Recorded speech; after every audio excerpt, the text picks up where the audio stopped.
Reading from the first letter of Paul to the Corinthians. I am reminding you, brothers and sisters, of the gospel I preached to you, which you indeed received and in which you also stand. Through it you are also being saved, if you hold fast to the word I preached to you, unless you believed in vain.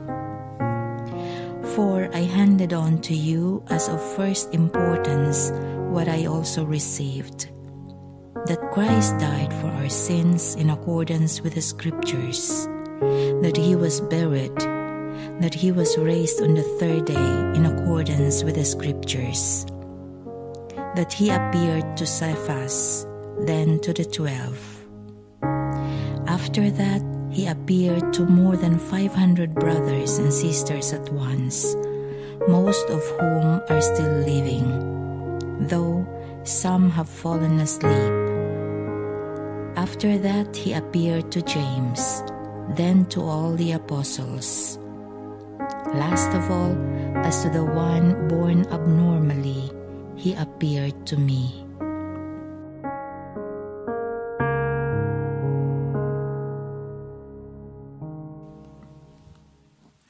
Responsorial Psalm. Their message goes out through all the earth.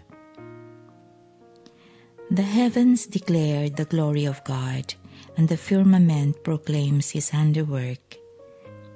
Day pours out the word to day, and night to night imparts knowledge.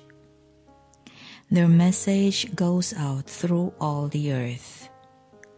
Not a word nor a discourse whose voice is not heard. Through all the earth their voice resounds, and to the ends of the world their message. Their message goes out through all the earth.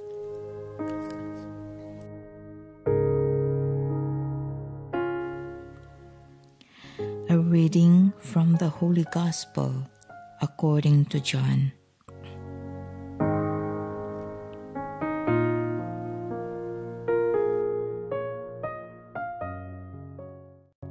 Jesus said to him, I am the way, the truth, and the life.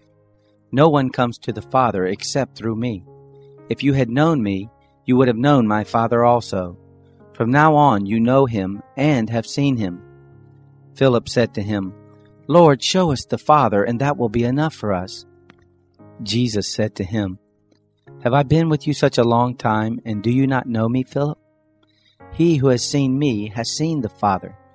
How do you say, show us the Father? Don't you believe that I am in the Father, and the Father in me? The words that I tell you, I speak not from myself, but the Father who lives in me does his works.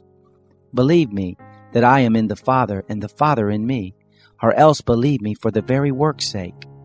Most assuredly I tell you, he who believes in me, the works that I do, he will do also, and greater works than these will he do, because I am going to my Father. Whatever you will ask in my name, that will I do, that the Father may be glorified in the Son. If you will ask anything in my name, I will do it.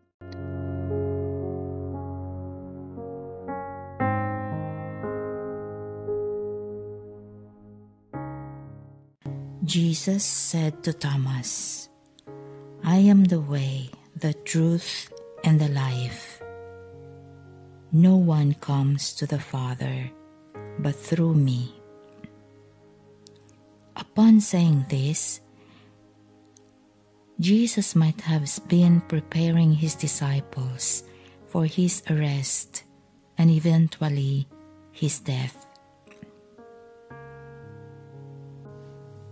The same words of Jesus can be addressed to all of us Christians, to let us keep the faith even in times of hardships.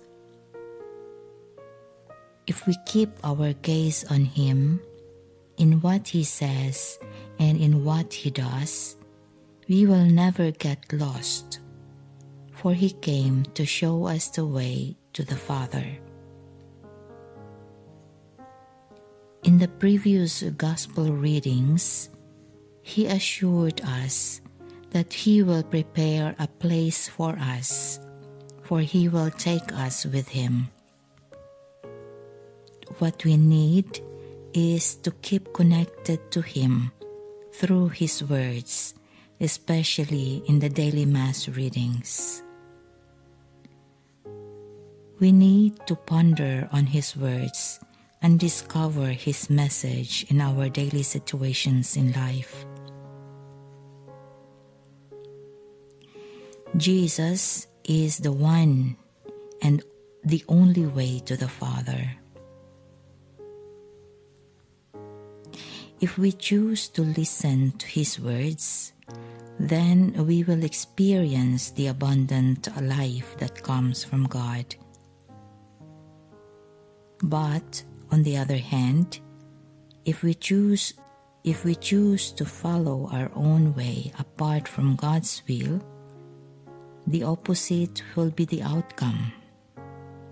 That is spiritual death, which also kills our soul and will leave us empty. Today is the feast of Saints James and Philip, the Apostles. We know that even if they were the people who were close to Jesus, but their attitude manifested as if they were not convinced of Jesus' revelation of Himself. However, their offering of their lives to Jesus later has proven on how great was their faith on Him. For no one could die for Him unless one believes in Him.